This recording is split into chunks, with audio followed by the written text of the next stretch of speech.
Zay Flowers, Keon Coleman, and Quentin Johnston are the top fantasy wide receivers 1 week into the NFL season.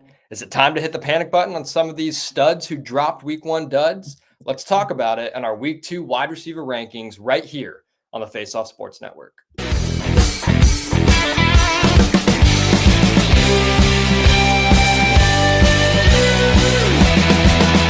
What's going on, guys? Cody Onmeese here with the Face Off Sports Network. You can follow me on Twitter at COnmeese down here in the corner. Guys, I want to start off by saying this. We are 1 week into the NFL season. It is not time to overreact to some of these elite players who didn't perform well in week one. I'm going to read you a stat really quick to get things started. Currently, Juwan Johnson of the New Orleans Saints is tight end one on the season in PPR points with 15.6. Right now, that outpaces A.J. Brown, Jamar Chase, Nico Collins, and Cooper Kupp combined. Those guys combined for 15.4 PPR points in week one, while Johnson had 15.6. I read that to say, guys, it's not sustainable for Jamar Chase to score 4 points, or A.J. Brown to score 2, or Nico to score 5. These guys are studs, and they are going to be just fine. I had to clear the air because I get that question a lot. Do not overreact to week one. That's my point. Let's get right into the wide receiver rankings and tiers today. The first tier, as usual, wide receiver one upside for the week. We've got Jamar Chase, Puka Nacua, CeeDee Lamb, and Justin Jefferson. Guys, as I mentioned, I don't think there's much reason to overreact to Jamar Chase's week one. It's classic Bengals start. They start slow. And 6 week one starts, Joe Burrow has only thrown 5 touchdown passes. Guys, Jamar Chase is going to be just fine. I like Puka a lot this week. Puka Nacua is just a target monster. Sean McVay is a genius at getting his guys the ball, and Matthew Stafford looked healthy in week one.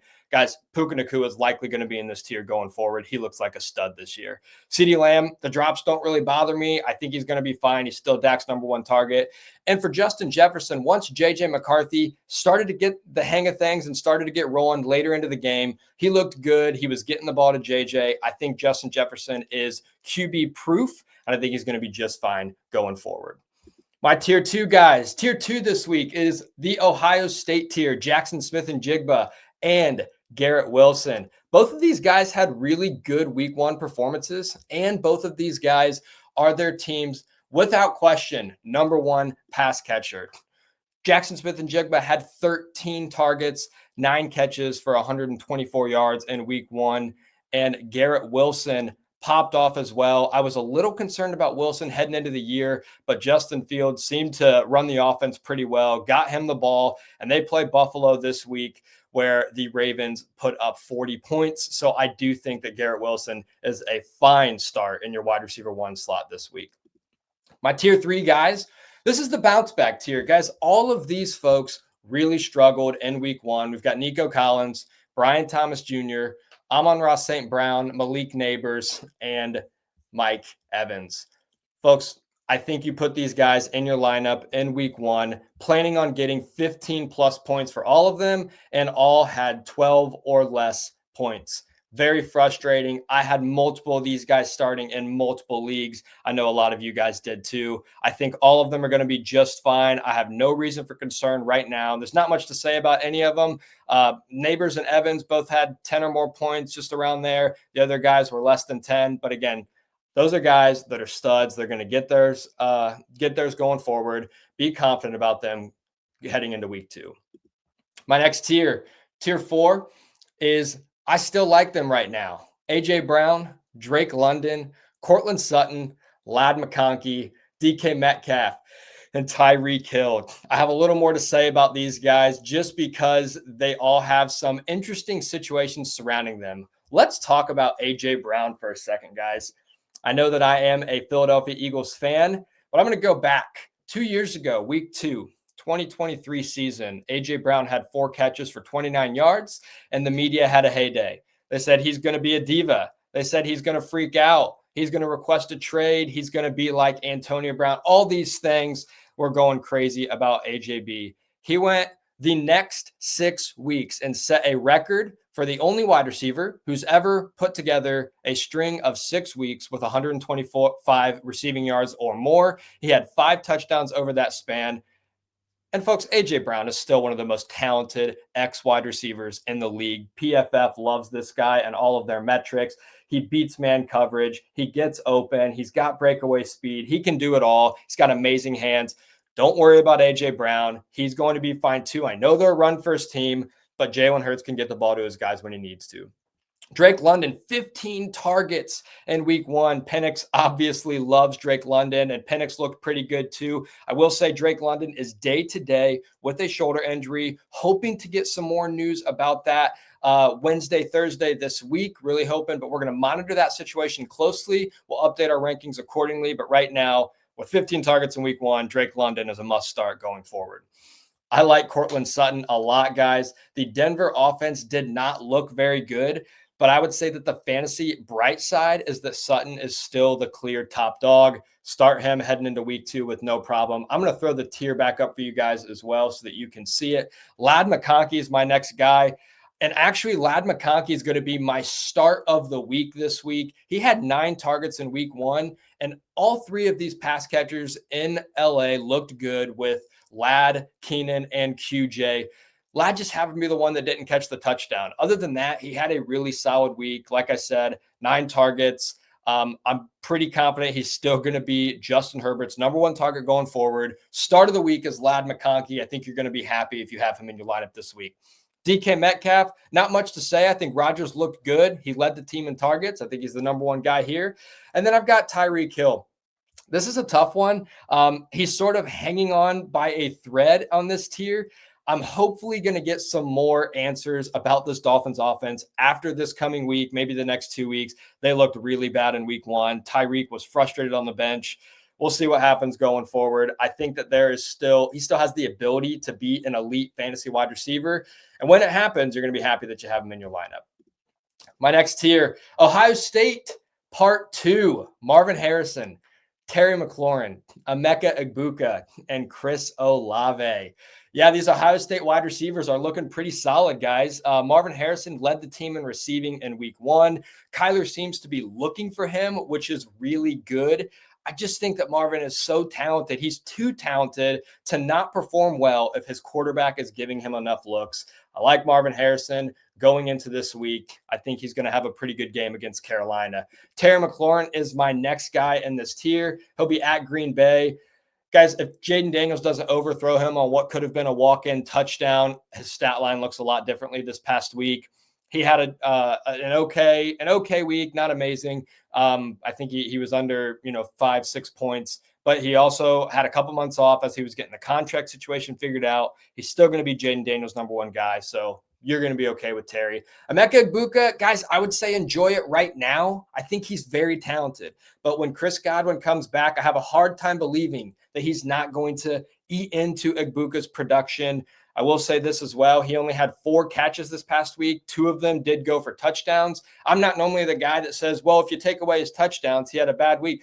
Guys, he had the touchdowns. It's great. He had a great week, amazing start to this rookie's career. But again, when Godwin comes back, you're probably not going to be thrilled putting Emeka Egbuka thinking you're going to get 15-plus points. I think you're going to get a lot of games where he has 8 to 12. And then Chris Olave, guys, he might just be a safe floor play every single week. They threw the ball over 40 times this past week with Spencer Rattler. He's going to get open. He's going to get the targets as long as he's healthy. I think that you can enjoy starting Chris Olave. The next tier, the famous can win you the week, can you lose you the week tier. And guys, last week we had multiple guys in this tier who might have won you a week. Zay Flowers comes to mind and might have lost you a week. DeVonta Smith comes to mind. But guys, here are the guys in this tier: Ricky Pearsall, T. Higgins, Jerry Jeudy, Calvin Ridley, and Devontae Adams. I don't have a ton to say about many of these guys, but I do want to zone in on Jerry Jeudy really quick. 4 Browns pass catchers had 8 or more targets this past week. I think that is wild. It shows me that Joe Flacco is airing the ball out. He has no problem still getting the rock to his guys. I will say that Judy's drops could be a problem, but he gets open a lot, and he also could turn any catch into a big play. For that reason, I really like his weekly upside. I think it's solid. I think he's going to be just fine going forward.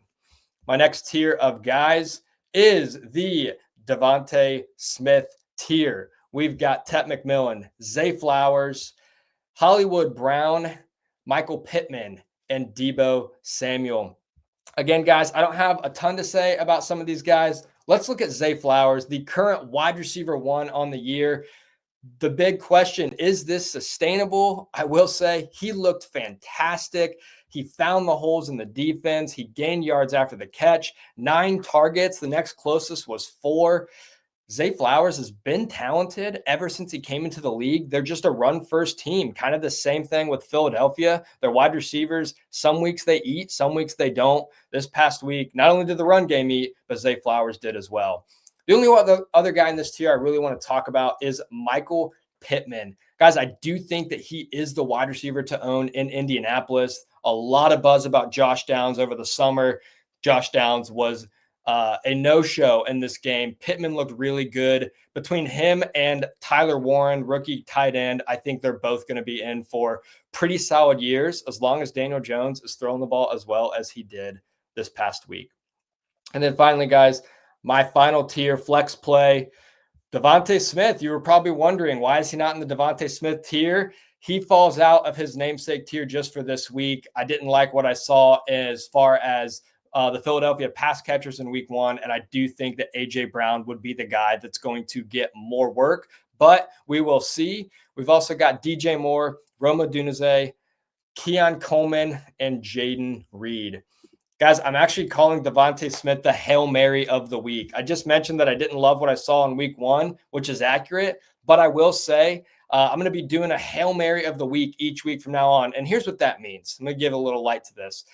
In the 4 o'clock games or later, so 4 o'clock slate, Sunday Night Football or Monday Night Football, we often have times where we need a guy with a high ceiling to throw in our flex as opposed to a safe floor guy. Maybe we're down by 30 points and we have to catch up and we both have one player on Monday Night Football.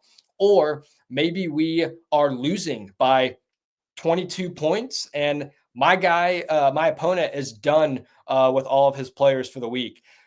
In comes the Hail Mary of the week. I would rather start a guy that could pop off and get me 25 plus points than start a guy with a safe floor if the safe floor isn't really going to help me. So what comes to mind? If I'm heading into Sunday Night Football or Monday Night Football and I need 22 points, would I rather start DeVonta Smith knowing he can go for 30 or Khalil Shakir, who's kind of a safe floor at 10, 12, 15 points? I'm going to start the guy that can win me the week. Therefore, this week, in the 4 o'clock slate, DeVonta Smith will be my Hail Mary of the week. And I'll just say this about Smith. His last 4 games against Kansas City, last year in the Super Bowl, 16.9 fantasy points.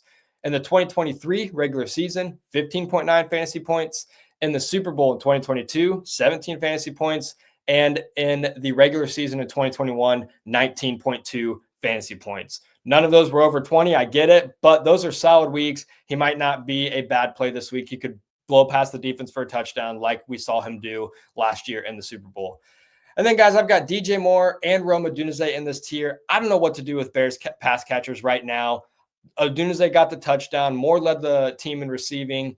I think that both of these guys are going to continue to eat into each other's workloads and be frustrating. And let's see what Caleb Williams can do as he continues to learn Ben Johnson's offense. And then finally, guys, I want to touch on Keon Coleman. I know the game script called for Allen to throw the ball 46 times, but 11 targets is still legit. Many of these were downfield targets. I would just say that for this week and maybe going forward, I am comfortable putting Keon Coleman in my flex, especially this week against a Jets team that Rodgers tossed 4 touchdowns against. There you guys have it. There are all of my tiers. Keep in mind that my start of the week is Ladd McConkey and my Hail Mary of the week is DeVonta Smith. Good luck, guys, in week 2. I'm looking forward to hearing about how things go for your guys' next week of fantasy football. Let me know in the comments what I should be doing differently, and we'll see you guys soon.